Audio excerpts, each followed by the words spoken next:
রিজিক সমৃদ্ধ হোক, আমরা সবাই তার জন্য চেষ্টাও করব, দোয়াও করব। সেই সাথে আরেকটা কাজ আমাদের করতে হবে, তা হলো আমাদের চাহিদাগুলোকে সীমিত করার চেষ্টা করতে হবে, চাওয়াগুলোকে সংক্ষেপ করার চেষ্টা করতে হবে। একজন মুসলমান, দুনিয়াটা যেহেতু তার জন্য তেমন গুরুত্বপূর্ণ না আখিরাতের তুলনায়, সেজন্য দুনিয়াতে আমি খেয়ে পরে কোনো মতে বাঁচার ব্যবস্থা হয় কিনা, জান বাঁচার মতো ব্যবস্থা হয় কিনা, এই চেষ্টা করতে হবে। আমাদের নবী করিম সাল্লাল্লাহু সাল্লামের বাসায়, তার ঘরে মাসকে মাস অতিবাহিত হয়েছে, শুধু শুকনা খেজুর আছে, কিচ্ছু নাই, চাল ডাল গোশ কিচ্ছু নেই, মাসকে মাস। আপনি বা আমরা নিশ্চয়ই এর চাইতে বেশি অভাবী না, কিন্তু নবী করিম সাল্লাল্লাহু আলাইহি সাল্লাম কোনোদিন তার অভাবের ব্যাপারে কারো কাছে অভিযোগ করেন নাই। তার মানে ওইটা তিনি মেনে নিয়েছেন যে আল্লাহ তাআলা আমাকে কি অবস্থা রাখছে, আলহামদুলিল্লাহ। তরকারি নাই, লবণ দিয়ে ভাত খাবো, কাঁচামরিচ দিয়ে খাবো, ভাত দুই বেলা নাই, একবেলা আছে, একবেলা খাবো, বাড়ির দুই বেলা সবর করবো। এই মানসিকতাটা লালন করলে যেটা হবে, এই যে রিজিকের কষ্ট, যতটা না ক্ষুধার কষ্ট, যতটা না পেটের কষ্ট, তার চেয়ে বেশি মনের কষ্ট। যেমন নাই, মানসিকভাবে আমি ডিপ্রেসড হয়ে যাচ্ছি, অনেকের আছে, আমার নাই, পেরেশান হচ্ছি, দুশ্চিন্তাগ্রস্ত হচ্ছি। এজন্য এগুলো উচিত না, এগুলো যথাসম্ভব দূর করার চেষ্টা করা দরকার। অর্থাৎ আমি আমার নিজেকে চেষ্টা করব আমার চাহিদাকে সংক্ষেপ করার, এবং যে অবস্থা সে অবস্থা শুকর আদায় করার। সেই সাথে আপনি চেষ্টা করবেন, সাধনা করবেন, মেহনত করবেন এবং সিরিয়াসলি কাজ করবেন। আমাদের অনেক ভাই আছে যাদের রিজিকের কষ্টে তারা ভোগেন, কিন্তু রিজিকের কষ্টটা হয় মূলত বেশিরভাগ মানুষেরই সিরিয়াসনেসের ঘাটতি আছে, অথবা কোনো কাজকে ছোট মনে করেন, তিনি সব কাজ করতে চান না। মন মানসিকতা যদি এভাবে করেন যে আমি যে কোনো হালাল উপার্জনের মাধ্যম পাই সেটা আমি করবো ইনশাআল্লাহ, এক জায়গায় একটা কাজ করছি, সব বেটে বলে হচ্ছে না, সব মন মতে হচ্ছে না, এটাই দুনিয়া, এটা জান্নাত না, এখানে সব মন মতে হবে না। আপনি মনে করছেন অন্য অনেকে কাজ করছে, তারা কত শান্তিতে আছে। আপনি যাদেরকে শান্তিতে আছে মনে করছেন, হয়তোবা তারা অনেকে অনেক অশান্তিতে আছে, আপনি জানেন না। একজন খুব চকচকা অফিসে খুব টিপটপ গাড়িতে চলাফেরা করে, যায় দেখেন ওখানে তার এমন এমন কষ্টের মধ্যে সে আছে যে আপনি চিন্তাও করতে পারবেন না। সবসময় মানুষ অন্যটাকে অনেক বেশি ভালো মনে করে, নিজেরটাকে অনেক কষ্টের মনে করে। এই জন্য যারা রিজিকের কষ্টে আছেন বলে মনে করছেন, তাদের অনেকে আসলেই অনেক কষ্টে আছেন, তাদের প্রতি অবশ্যই সমবেদনা আছে। মুসলমান আমরা দোয়া করি আল্লাহ তাআলা তাদের কষ্ট দূর করে দিন। কিন্তু অনেক মানুষ আছেন যারা রিজিকের কষ্টে আছেন বলে মনে করছেন, আসলে তারা সেভাবে রিজিকের কষ্টে নাই। অর্থাৎ এটাকে মানুষ চাইলে এই দৃষ্টিভঙ্গিতে দেখতে পারে যে আলহামদুলিল্লাহ, আমি কিছু মানুষের তুলনায় একটু কষ্টে থাকলেও আবার বহু মানুষের তুলনায় অনেক ভালো আছে, অনেকের তুলনায় আমি অনেক ধনী আছে।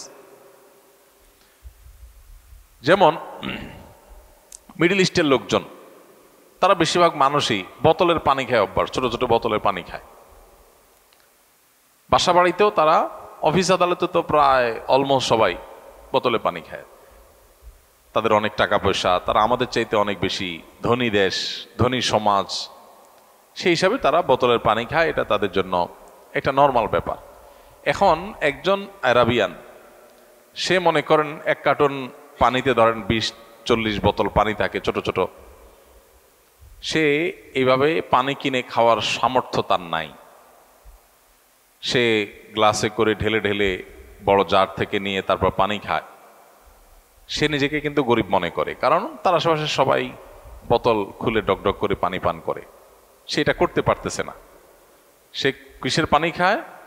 ফিল্টারের পানি, যার থেকে পড়ে সেখান থেকে সে পান করে।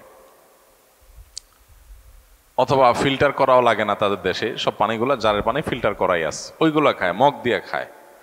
তো মগ দিয়া যে খায় এটা তার কাছে অভাবই মনে হয়। আহারে আমি গরিব মানুষ, আজকে ওদের মতো টাকা থাকলে আমিও বোতল খুলে ডকডক করে গিলতাম, একটা খাইতাম, ফালা দিতাম, আরেকটা ধরতাম, কেন আমি পারি না। এই জন্য আমি ওই ফিল্টার করা যে জারের মধ্যে পানি থাকে ওই জার থেকে ঢেলে ঢেলে খাই। এটা হলো গরিবের অবস্থা। আমাদের দেশে সেই গরিবের যদি আপনি তুলনা করেন যে পানি ফিল্টার করা লাগে না, সব ফিল্টার করা আছে, শুধুমাত্র ঢাইলা খাওয়া। আমাদের দেশে অনেক মানুষ আছে যাহারে একটা ফিল্টার নাই, পানি সিদ্ধ করে করে ঢাকা শহরে অনেকে এখনো পান করে, অনেক কষ্ট করে। আমার যদি ফিল্টারের ব্যবস্থা থাকতো, অথবা ফিল্টার করা ছাড়া এরকম ডাইরেক্ট ফিল্টার করা পানি পাওয়া যাইতো, ডাইরেক্ট খাওয়া যাইতো, তাহলে আমি ধনী হইতে পারতাম। তাহলে এর কাছে ধনীর সংজ্ঞা কিন্তু বোতল খাওয়া না, এর কাছে ধনীর সংজ্ঞা হলো ফিল্টারের পানি পাওয়া, তাই না? আবার আমরা যেরকম সুন্দর পানি পাই, আফ্রিকার অনেক দেশের অনেক অঞ্চলে মানুষ আছে, তারা যদি জিজ্ঞাসা করেন যে তুমি কেমন আছো ভাই, তো বলবে যে হায় হায়, একটু স্বচ্ছ পরিষ্কার পানি নাই, এই ময়লা শয়লা যা যখন পাই তাই খাইতে হয়, একটু পরিষ্কার পানি পাইতাম, ফিল্টার না হোক একটু পরিষ্কার পানি পাইতাম। তার কাছে ওইটা হলো ধনী হওয়া। তাহলে পৃথিবীতে সবাই ধনী সবাই গরিব, সবাই ধনী সবাই গরিব, এটা তুলনামূলক ব্যাপার। আমি যখন আমার চাইতে উপরের দিকে তাকাবো তখন মনে হবে আমি গরিব, আবার যখন আমি আমার নিচের দিকে তাকাবো তখন মনে হবে আমি ধনী। নবী করিম সাল্লাল্লাহু আলাইহি সাল্লাম আমাদের এই সমস্যার সমাধানের জন্য দৃষ্টিভঙ্গিটা পাল্টাতে বলেছেন। অর্থাৎ তিনি বলেছেন যে তোমরা দুনিয়ার ক্ষেত্রে তোমাদের চাইতে যারা উপরে আছে তাদের দিকে না চেয়ে যারা তোমাদের চাইতে নিচে আছে, কষ্টে আছে, তাদের দিকে তাকাও। তাদের দিকে তাকালে তোমার কাছে মনে হবে আলহামদুলিল্লাহ আমি তো অনেক ধনী, আমি তো ময়লা পানি খাওয়া লাগে না, আমি তো আলহামদুলিল্লাহ স্বচ্ছ পানি পাই, একটু ফিল্টার করে খাইতে পারি। তো এই দৃষ্টিভঙ্গিটা আমাদের দুনিয়ার ক্ষেত্রে লালন করতে হবে। দিনের ক্ষেত্রে, আমলের ক্ষেত্রে হলো উল্টা। সেক্ষেত্রে হলো আমি আমার চাইতে যারা উপরে আছে তাদের দিকে তাকাবো, তখন মনে হবে আমি আর কি এমন আমল করলাম, আমি আর কি এমন ভালো কাজ করলাম। তো আল্লাহ তাআলা আমাদের এই দৃষ্টিভঙ্গিকে পরিবর্তন করার তৌফিক দান করুন। আমরা যারা কষ্টে আছি, অভাবে আছি, তারা মনে কষ্ট নেব না, তারা ভুল বুঝবো না যে হুজুর আমরা কষ্টের কথা বললে আপনি ওয়াজ শুনাই দেন কেন, পারলে একটু আসনা ফাউন্ডেশন থেকে টাকা এনে দিয়ে দিবেন, টাকা না দিয়ে আপনি ওয়াজ শুনাই দেন কেন। ভাই, টাকা আসনা ফাউন্ডেশনের টাকা এভাবে দিতে পারবো কি পারবো না সেটা তো ভিন্ন আলাপ, কিন্তু টাকার চাইতে বড় সলিউশন হলো এই মানসিকতার পরিবর্তন। এটা হলো আসল ট্রিটমেন্ট, স্থায়ী ট্রিটমেন্ট। টাকা আজকে দিলাম আপনাকে আমি বা অন্য কেউ দিল, আপনার সমাধান হলো সমাধান, আবার সমস্যা আসবে, আবার সমস্যা হবে। মানসিকতা যদি পরিবর্তন করে নেন দেখবেন যে আপনার ট্রিটমেন্ট নিজেরটা নিজে করতে পারবে। বেশিরভাগ ক্ষেত্রেই মানসিকতা পরিবর্তন করে আমাদের অভাবে আসি যে এই মানসিকতাই দূর করা সম্ভব। আমি অভাবে নাই, আমি অভাবে নাই আলহামদুলিল্লাহ, বহু মানুষের তুলনায় আমি ভালো আছি আল্লাহ শুকর। তাহলে আপনার মানসিকভাবে যে কষ্টটা এটাই দূর হয়ে যাবে। বাকি কষ্ট যেটা আছে সেটা দূরের জন্য সিরিয়াসনেস, আল্লাহর কাছে দোয়া, সঠিকভাবে চেষ্টা করা, হ্যাঁ, বুঝে শুনে পা ফেলা, বুদ্ধিমান অভিজ্ঞতার সাথে পরামর্শ করে করে ইনিশিয়েটিভগুলো নেওয়া, ইনশাআল্লাহ এগুলোর মাধ্যমে বেশিরভাগ দারিদ্র্যের মোকাবেলা করা সম্ভব ইনশাআল্লাহ। আমরা দোয়া করি আমাদের এই ভাইয়ের জন্য, ভাই ওসমান গনির জন্য, আল্লাহ তাআলা তাকে হালাল রিজিকের, বরকতময় রিজিকের ব্যবস্থা করে দিন। আর অনেক ভাই অনেক কষ্টে আছেন রিজিকের, আল্লাহ তাআলা সবার জন্য ব্যবস্থা করে দিন। কেউ যদি রাগের বশবর্তী হয়ে স্ত্রীকে একসাথে 3 তালাক দিয়ে থাকে তাহলে সেটা তালাক হবে কিনা? আর যদি দুজন তওবা করতে চায়, একসাথে সংসার করতে চায়, তাহলে করণীয় কি?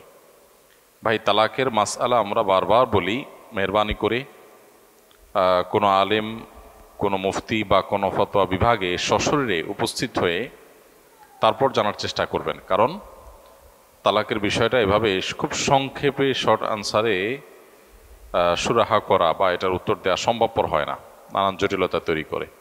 ভাই বসেন, আপনি দাঁড়িয়েছেন কেন? বসে যান।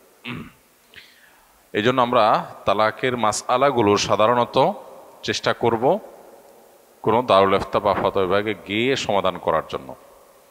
একসাথে 3 তালাক দিলে কয়টা তালাক হবে এটা নিয়ে কিছুটা মত পার্থক্য আছে। জমহুর বা সংখ্যাগরিষ্ঠ ইমাম,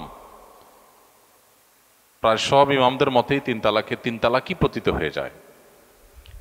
ইমাম ইবনে তাইমিয়া রাহিমাহুল্লাহ সহ সমকালীন সৌদি আরবের কিছু আলেমরা ভিন্ন মত পোষণ করেন, কিন্তু এই মতে সপক্ষের ওলামাদের চাইতে 3 তালাকই পতিত হবে এই ওলামা ইকরামের সংখ্যা বেশি। যেমন 4টা প্রসিদ্ধ মাযহাবের 4ও মাযহাবের ইমামদের মত, এবং আরও যত ওলামা ইকরাম ইমামরা আছেন তাদের বেশিরভাগের মতই হলো 3 তালাকই পতিত হবে। তো এখানে মতপার্থক্যের সুবিধাটা আমরা যেন নেওয়ার চেষ্টা না করি বা সুবিধা অনুযায়ী মাসআলা গ্রহণ করার চেষ্টা না করি। এটা খুবই গুরুত্বপূর্ণ একটা ব্যাপার যে আমরা যখন নিজেদের প্রয়োজনে কোনো মাসআলা গ্রহণ করতে চাই তখন কোন মত শক্তিশালী, কোনটা সংখ্যাগরিষ্ঠের মত, বা কোনটা বিচ্ছিন্ন মত, অথবা কোনটা দুর্বল মত, কোনটা শক্তিশালী মত, এগুলোর চাইতে কোন মতটা নিলে আমার জন্য সুবিধা হয়, আমরা অনেকে সেটা নিই। তো এইটা হলে সেটা ইসলাম হবে না, এটা জায়েজ নাই। এটা একটা মূল কথা, মৌলিক কথা। আর তওবা যদি হয়, তালাক যদি হয়ে যায়, তাহলে সেক্ষেত্রে তওবা করে আর সে তালাককে আসলে উইথড্র করা সম্ভব না। তবে কেউ যদি তালাক এমনভাবে দেয় যেভাবে তালাক দিলে প্রত্যাহার করা যায়, তাহলে সেটা মুখে প্রত্যাহার করে নিলে আবার সংসার করা যায়, অথবা অবস্থা ভেদে আবার আগদ পড়ে নিলে সংসার করা যায়। এখন আপনাদের তালাকটা ঠিক কোন পর্যায়ে আছে না আছে এটা জানার জন্য আপনি কোনো দারুল ইফতায় গিয়ে ডিটেল বলে তারপরে আপনি সমাধান নেওয়ার চেষ্টা করবেন। আমরা আপনার মূল প্রশ্নের উত্তরটা কিন্তু দিলাম না, স্কিপ করলাম, আমরা শুধু নীতিমালা জানায় রাখলাম। একজন শ্বাসকষ্ট বা হাঁপানি রোগী ইমাম সাহেবের সাথে পূর্ণ সময় সিজদায় থাকা কষ্ট হয়, শ্বাস বন্ধ হয়ে আসে, এমত অবস্থায় সে মাথা একটু উঁচু করে শ্বাস নিতে পারবে কি না, কিংবা কি করবে দয়া করে জানাবেন। আল্লাহ মাফ করুক, এরকম রোগে যদি কেউ রোগী হন যে শ্বাসকষ্টের কারণে আসলে ইমাম সাহেব যতক্ষণ সিজদা থাকেন এতক্ষণ থাকা সম্ভবপর হয় না, তাহলে তিনি সিজদার সময়টাতে ইশারা করে সিজদা করবেন। রুকু করতে পারলে রুকু ঠিক মতো করবেন, সিজদারটা তিনি ইশারা করে সিজদা করবেন। কিছু সময় আমার সাথে সিজদা করলেন, আবার কিছু সময়ের জন্য মাথা উঁচু করে রাখলেন, এটা শরিয়া সিদ্ধ হবে না। ইমামের অনুসরণ কিছুটা করব আর কিছুটা করব না, এরকম হয় না। যেহেতু পুরা রোকন, পুরা সিজদার সময়টাতে ইমামের সাথে সিজদায় থাকাটা কষ্টকর, অতএব আপনি সিজদার সময়টাতে ইমামের সাথে ইশারাতে সিজদায় শামিল হবেন, ইনশাআল্লাহ আপনার সালাত আদায় হয়ে যাবে।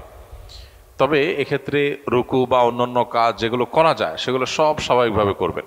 শুধু সিজদার সময় আপনি বসে মাথা নিচু করে সিজদার নিয়তে সিজদা করবেন, ইনশাআল্লাহ এটা যথেষ্ট হবে।